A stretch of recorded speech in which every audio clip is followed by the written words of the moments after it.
All right, let's get into it. We need to talk about a fundamental truth when it comes to information security. It doesn't start with the fancy firewalls or the latest encryption software. Nope, it starts in the boardroom. You see, truly effective security, it's born from leadership, it's written down in a policy, and it's carried out through really clearly defined roles. Without that solid foundation, all the best tech in the world, it's just a Band-Aid. Okay, so here's how we're going to tackle this. We're going to break it down into 3 super logical parts. First, we'll dig into what real, actual leadership and commitment looks like in this space. Then, we'll see how that commitment gets translated into a formal, written security policy. And finally, we'll cover how that policy is actually brought to life, through assigned roles and responsibilities. So let's start right at the top. When we're talking about leadership and commitment, we are not just talking about a manager signing off on a budget. Not at all. This is about top management actively, and I mean actively, demonstrating that security is a core part of the business. It's about weaving it into the very DNA of how the organization operates and really transforming it from just a cost center into a genuine strategic advantage. And that leads to the big question, right? If it's more than just throwing money at the problem, what does active leadership actually involve? What are the specific, tangible things that top management has to do to show they're committed to the entire Information Security Management System, or ISMS? Well, the standards that govern all this are actually very, very clear about it. If you look here, you can see there's a pretty clear roadmap. First up, aligning strategy. Look, the security policy can't just exist in its own little bubble. If your company's big plan is rapid global expansion, your security goals have to be all about international data privacy laws, not just locking down a single office. Makes sense, right? Second, you've got to integrate. Security isn't some separate thing. It has to be built right into product development, into HR, into finance. Then, of course, you have to resource it properly. Give it the budget and the people it needs. And it is so important to communicate, constantly, making sure everyone gets the why behind the rules. And in the end, it all boils down to 2 things. Making sure the system actually works, that it achieves its goals, and supporting the people who are on the front lines making it all happen every day. But it doesn't stop there. Leadership's commitment is an ongoing thing. It also extends to these 2 crucial responsibilities. First, promoting continual improvement. This means everyone accepts that security is never done. It's a living, breathing process that's always adapting to new threats. Second, and this one is huge, is supporting other managers. Senior leaders have to empower their department heads to own security in their own areas. This creates a culture where everyone shares the responsibility, instead of it being some centralized top-down command. I want to just pause on this one phrase for a second, because it is really at the heart of what modern security leadership is all about. It's not about commanding and controlling. It's about directing and supporting.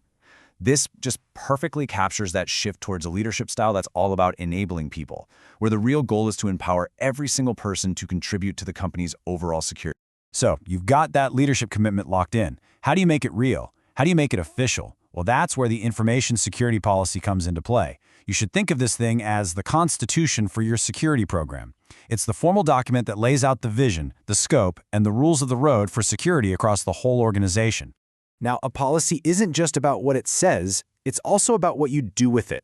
This slide breaks it down perfectly. On the left, you've got the content. It has to be tailored to your business, it needs to give you a framework for setting real goals, and it has to state your commitment to meeting requirements and always getting better. But the logistics on the right, just as critical. A policy that just sits on a shelf is totally useless.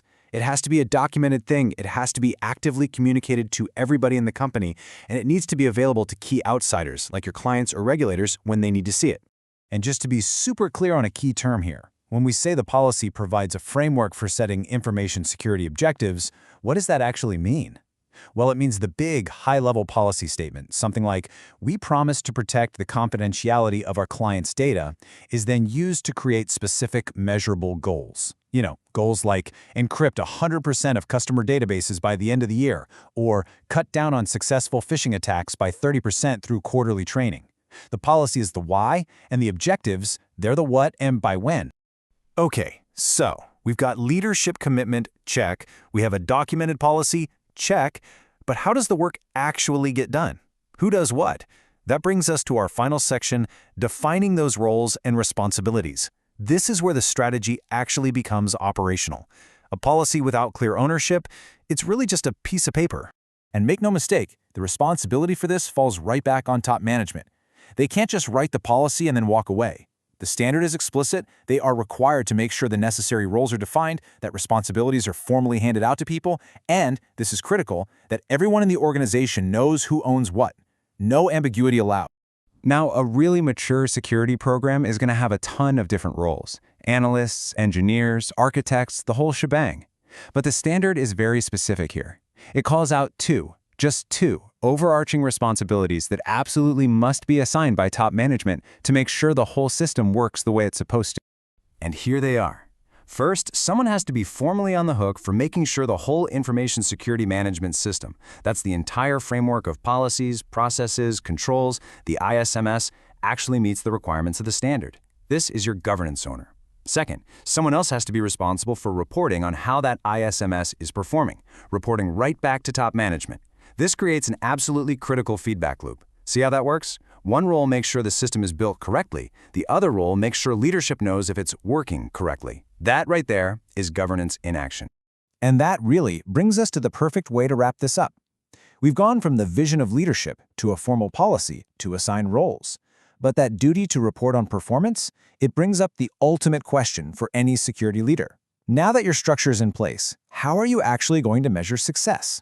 What are the metrics that will prove your system isn't just compliant on paper, but that it's truly effective at managing risk in the real world? That's the next big question on the journey.